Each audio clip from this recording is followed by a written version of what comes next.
It's Project Cargo Professionals in Kuala Lumpur for the Heavy Lift Group Conference, and I'm with Colin, co-VP of Rhenus Project Logistics. How are you, Colin? I'm good, Luke. Thank you. How are you? Good. We've had a nice event today. Great. Yes, it went off without a hitch, looked like, and I think everybody was happy. Good. I wanted to catch up with you. It's been a couple of years since you took on the new role, and you're overseeing kind of half the world, and you've got a lot of different markets that you're looking after. Where is the most exciting for you in terms of Project Cargo at the moment? Okay, so first of all, Project Cargo is exciting no matter where it is, right? That's true. Yeah, so as you know, traditionally, India, China has been very strong in Project Cargo because there's a lot of manufacturing that goes on in these two countries on the region. However, of late, we have noticed that LATAM is getting more and more important when it comes to Project Cargos. There are a lot of projects being sourced and being delivered into the Latin American countries. Okay. And it's not that they originate just from Asia. They're also building in LATAM, and I think that's exciting. It's a new market, and I think there's a lot of work for everybody out there in the Latin American countries.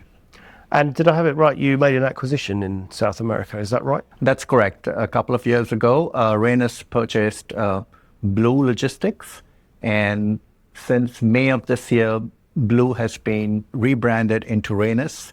So we are Rhenus Logistics all over LATAM since May 2025. Okay. And I know you're based in New York. So obviously I have to ask you about all the disruption from the trade policy in the US. How's it impacting your customers? And are they moving their production or not yet? The answer is yes and no. Yeah, there's first of all, there's a lot of projects on hold because, as you know and everybody else knows, that the tariff situations are still very unclear at this point, and major companies have put their projects either on hold or have canceled it. But for the most part, they're on hold, and we still don't know when that might change or when the tariffs will be lifted or there's more clarity. However, we've also seen some nearshoring changes to our customers moving from the traditional Asian countries to Latin America, and that's why I said Latin America is getting more and more interesting because there is some production being moved to Latin America. Now, mind you, they cannot move everything because sure. It takes time for the industries to be built up to get up to par from what Asia's production does. So, but it's a small step forward, and I think it's going to be exciting because we already see some of the nearshoring being done.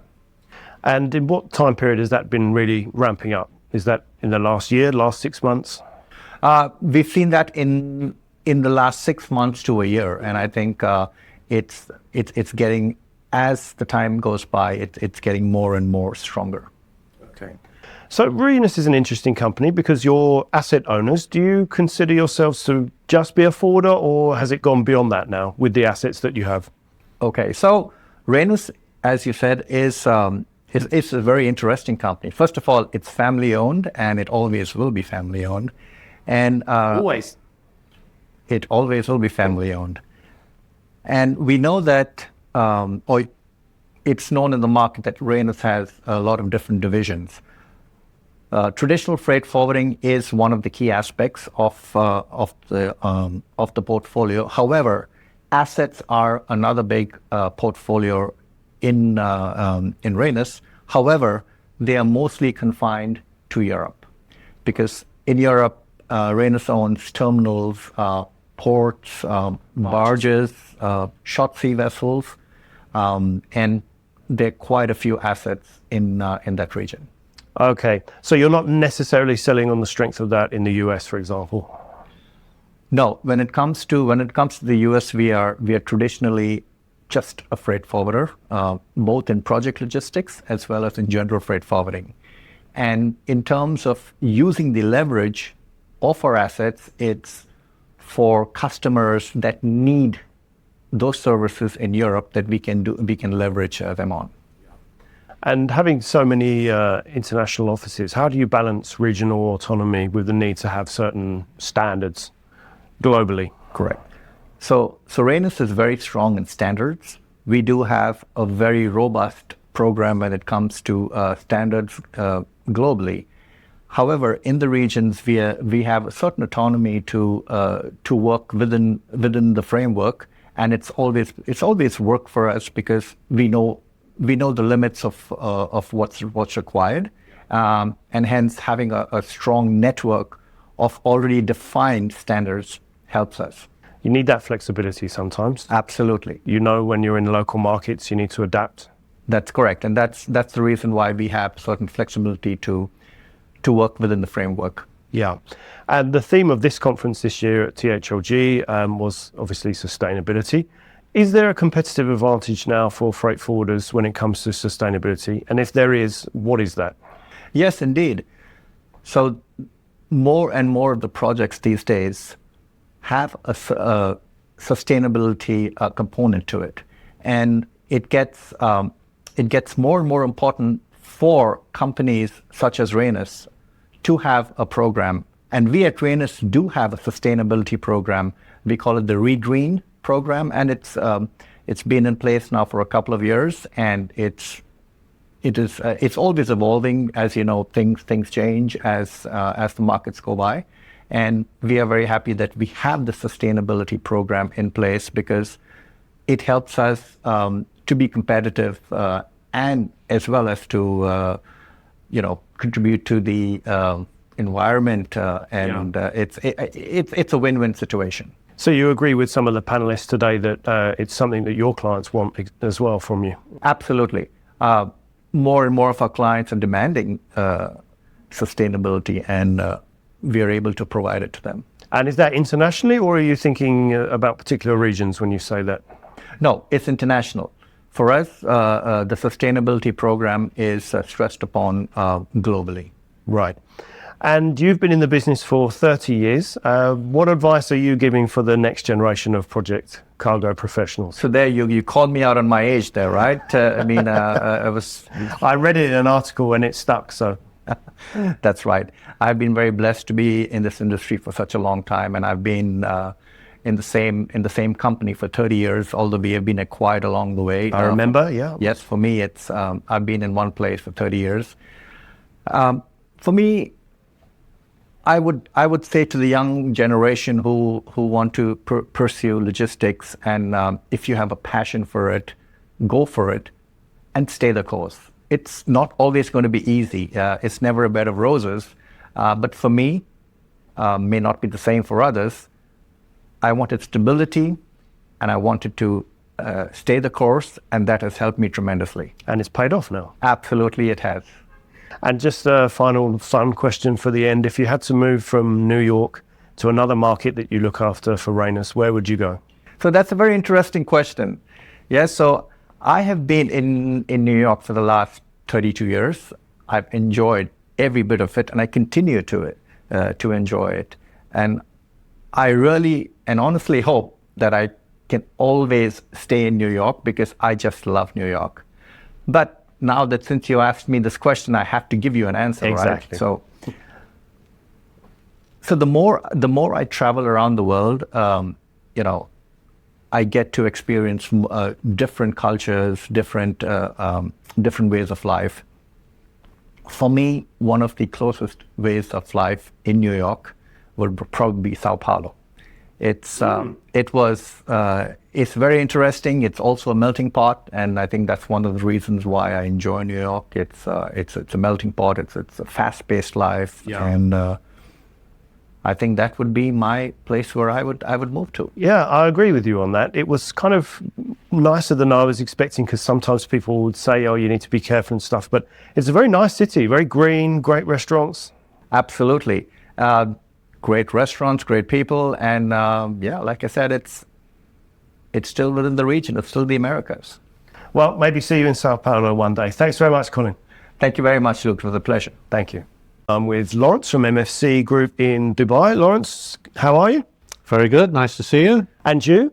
Enjoyed speaking to you earlier for the panel that we talked about sustainability. And obviously the UAE wants to be a leader in that respect. Tell us how far along they are on that journey.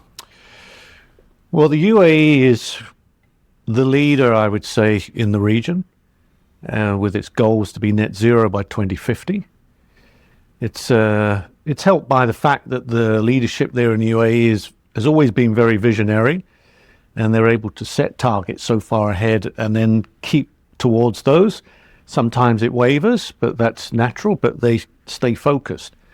And with the world's largest solar-powered plant, I think it's 5 gigawatts it's producing there over something like 7.7 kilometers of land. They are putting a lot of solar power into buildings. All of their taxis will be green by 2027. And I think one of the good things that they are doing is they're bringing a lot of sustainability into schools for education. You can go into a lot of schools and see the SDGs, the Sustainable Development Goals within there, and it's part of the education. And when you live there as a resident, you're very much informed about what's going on, and so you feel part of a change. And I think that's most important, that you feel as though you are contributing to something, and then it just becomes a natural part of what you do every day. So let's bring that back to project forwarding. Should smaller project forwarders be bothered about sustainability, and if so, why? Well, like I mentioned earlier to you, I think when we look at sustainability, it's here to stay. And when we look way back to when ISO 9000 first got rolled out, everyone was like, oh, another paper exercise, this is going to just be a waste of time. And now companies cannot live without it. It's the first thing that they're requested in the project world specifically. Are you up to the task? Do you have the controls and the processes in place so that we know you are at a certain level? So I think sustainability is becoming more and more important in that realm. How people tackle it is another question. Yeah. But it's like in any sort of bidding process you go through, everything is broken down into percentages. And we would say pricing is probably 50% of a decision. Mm-hmm. Then your experience, your knowledge, etc. So in that, sustainability has a percentile, whether that's 5%, 10%, 20%, but you've got to prove you're doing something. You're not just talking about it. It's not just something that's on your website. Right. So everybody has to start. If you haven't started now, start. And a multinational forwarder in Singapore was telling me a couple of weeks ago they'd noticed a change in the last couple of years. It used to only be big clients that were bothered about sustainability, environmental policies for transportation, but that's actually changed, and now smaller clients are too. Are you seeing that in the Middle East, or?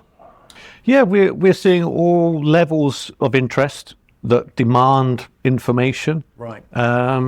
Again, it's don't wait. If you're prepared, then you're ready for whoever it is, and definitely it's higher on other people's agendas than others. And it may be sometimes the big companies say they're really interested, but they're not. And the smaller companies say they're very interested, and they are. So you can take the chance and think, well, I'm only working with smaller companies, so it's not a focus. Yeah. It should be. And tell us what MFC is doing. Well, MFC has taken quite a number of steps over the past few years to bring its sustainability to the forefront. One of the biggest investments we made was to make our warehouses completely solar powered. And we've upgraded all of our equipment in the warehouses to be electric. So basically any product that comes into our warehouse has a zero CO2 mark, basically. So that was one of the big ones. We've removed single-use plastics from the building. I walk around and my staff will tell you that I'm watching everything. We don't allow that in at all. So we've moved all of that out. We're trying to go as paperless as possible.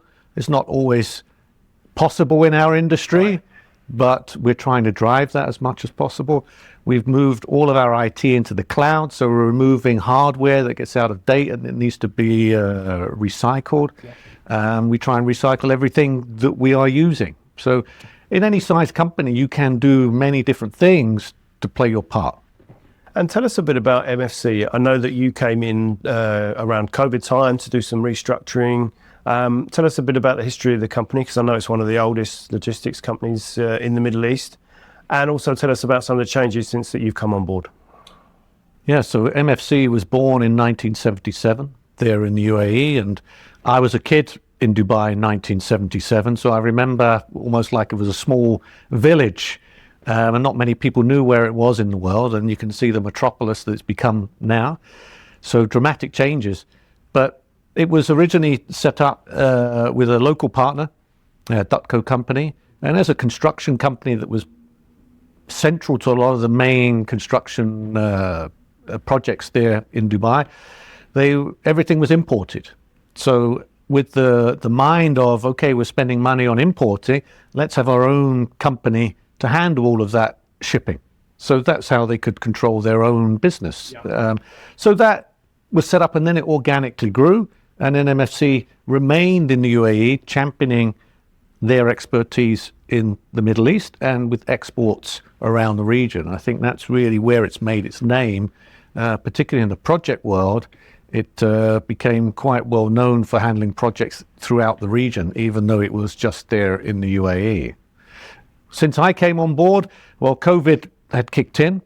So we were forced in some sense to make some changes, and others, it was the opportunity to improve what we were doing. As I say, we put a lot of focus on sustainability.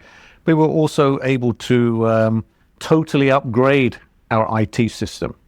And we made the decision to develop it in-house rather than buy off the shelf, because we have quite a simplistic style of business, the way what we do, and we can tailor it to exactly what we wanted. And we build it all in the cloud, so we can really be very flexible. So for our customers coming and wanting different demands, we can really make changes and adapt almost instantly. Post 2000, there was a lot of desktops, all gone. Everybody's mobile now, laptops, people working from home, a lot more flexibility in the business. So yeah, we've seen a lot of good change, and we have really held on to our history, but at the same time brought in a lot of new ideas and brought in a lot of let's say niche business back into the business that had perhaps sort of faded a bit. So we're doing a lot more project work. We're working in the events and sports business. We work in the Dakar Rally, for example. And we have our own chartering desk, so we really do fill a large project chunk, let's say, for a small company. Right. And I saw you've worked in some interesting places before Dubai, other interesting places, one of which was Mongolia, which we've never spoken about before on the podcast. So why don't you tell us a bit about Mongolia and the project cargo scene there? Well, this is quite a few years ago now, but I think when I look back very fondly at the time, but when I was there, I know the reality that it was pretty tough. So I set up an office in Mongolia when I was working for Bertling back in the days. I was the chief representative in China, and we also set up an office there, which I was covering. And this was like 1997. Mm-hmm. So I was in and out of there between 97 and 2005. I was thinking the other day that there are not many sort of places left on the planet that are kind of untouched.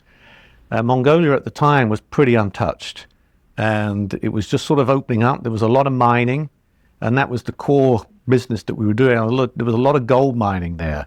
So my customers were mostly mining companies, small independent mining companies as well, who bring in 2 or 3 excavators, a lot of the washing machines, etc., and going into the middle of nowhere. And one of my last projects that I did there was for a big Chinese company that they were doing a greenfield zinc project in the southeast of the Gobi. And I believe, I was told at the time that I'd arranged the first ever convoy of Chinese trucks to go from China into Mongolia to a site. So we had like 15 trucks with heavy lift trucks, low bed trucks, and big excavators and diggers and workers. And we had to take it 350 kilometers inland from the China-Mongolian border. So we were driving for, I think it was 5 days and 4 nights across planes, basically, and we had the army going with us to guide us and to also protect us as well. So it was very wild, wild west. Yeah, sounds it. Things got done. Breaking frontiers. But as I say, I look back very fondly on it. It was good times. But at the time, I was thinking, I want to be anywhere other than here. Yeah. And just to finish, give us your outlook for the year ahead, 2026. Maybe something you're excited about in terms of the business, or something you're concerned about. Well, what we're quite excited being in Dubai, because it's still a buoyant market. And there's a lot of construction going on there. There's a lot of excitement about many of the projects that are happening there, especially again in sustainability and renewables. And also our neighbor next door has great ambitions as well in Saudi Arabia. And the UAE is becoming much, well, I'd say it's becoming more known as an export country as well. So they're building more in the UAE and exporting, especially in modular. And this can be in where we come to data centers, to e-houses, whether it's modular housing. It's being built there, and we're now exporting quite a bit of that. So that's very exciting to see, because the UAE, as I said before, has been traditionally an import market. But the drive within the government there is to really try and make UAE manufacturing something that is for the future. And so that's exciting for us. I mean, obviously being in that part of the world, the thing that we're always wary of is geopolitics. Yep. But like I tell a lot of people, you know, I was in Dubai in the mid-70s when I was a very small boy, and the UAE has seen booms, busts, wars and things, and it's still going strong. Sounds good. Hope you have a good year next year. Wish you all the best. Thanks for your time. Appreciate it. Thank you. I am with Don Kinsella from KBB Transport in Canada. Hello, Don. How are you? Morning, Luke. Good to be here. Good to see you. Don, with all the changes and everything that's going on south of the border, with President Trump's new policies and his agenda, how are you guys responding to that? And what's the mood in Canada at the moment in terms of project logistics? I guess for myself, Canadians may have to consider that the relationship with our friends south of the border has changed and may never return to what it once was. So I feel that Canadians and Canada have to consider looking outward. So there's always been overseas markets, large overseas trading partners, but it has to be developed further. Okay. So we have access to continued markets and expansion. So tell us a bit about Elbows Up. So Elbows Up, I guess, is the position that the Canadian government is taken with the celebrities and such to promote buying internally within Canada, and I think purposefully resisting purchases from the U.S. So how's that affected you from a project forwarding point of view? From the project forwarding side of view, there's less traffic moving south from Canada into the U.S.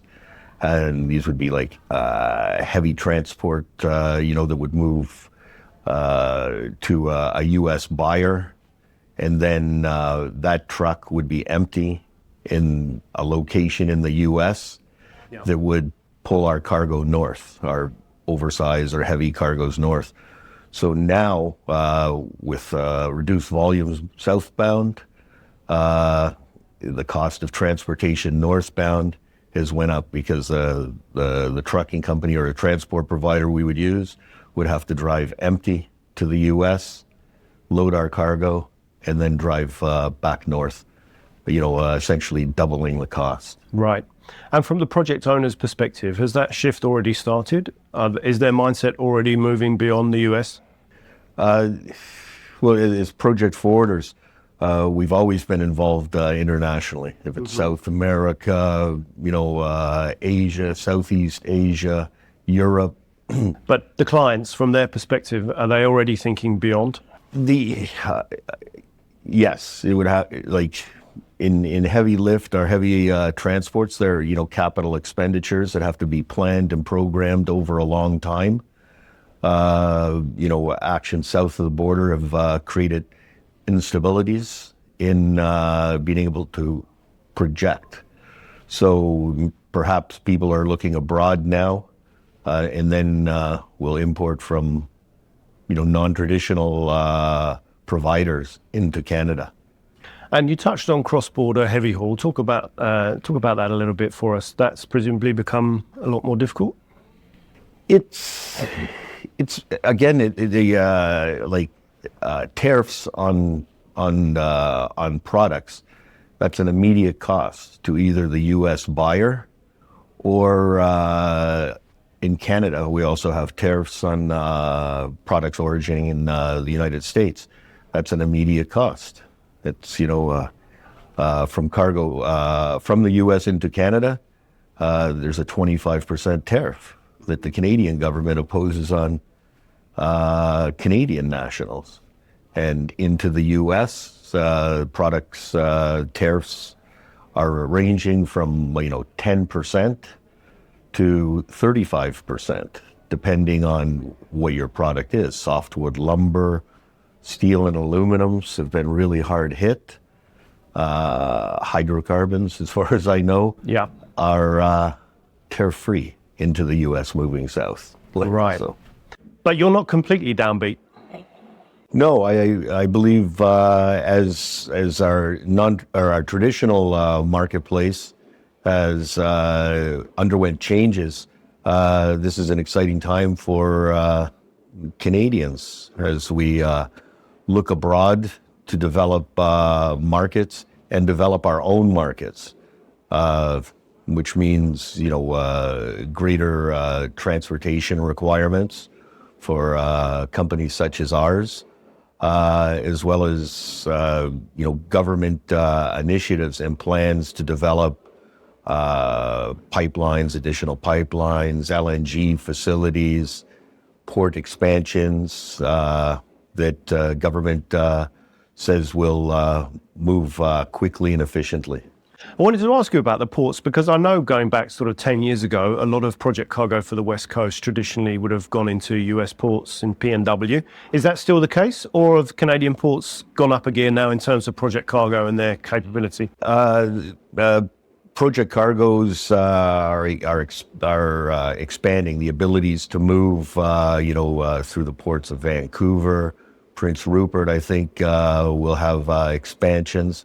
And a number of facilities where you can now bring a vessel and discharge into Canada on the West Coast. So does that mean the US PNW ports are not used so much these days for your West Coast cargo? Well, they are used. It depends where cargo, regular liner heavy vessels and ro-ro, it depends where your cargo originates and where it's going. And then it kind of dictates if you can come to Pacific Northwest. Yeah. And lastly, just give us your quick outlook for next year. Maybe one thing you're excited about and maybe one thing you're concerned about. The lack of stability with tariff and that's a concern. Excited. I'm always excited, Luke, looking towards the future and the things, the aspects and possibilities that will help Canada expand and require greater transportation services. Fingers crossed. Well, enjoy your time in Malaysia. Good to see you. Thank you very much. Thanks a lot.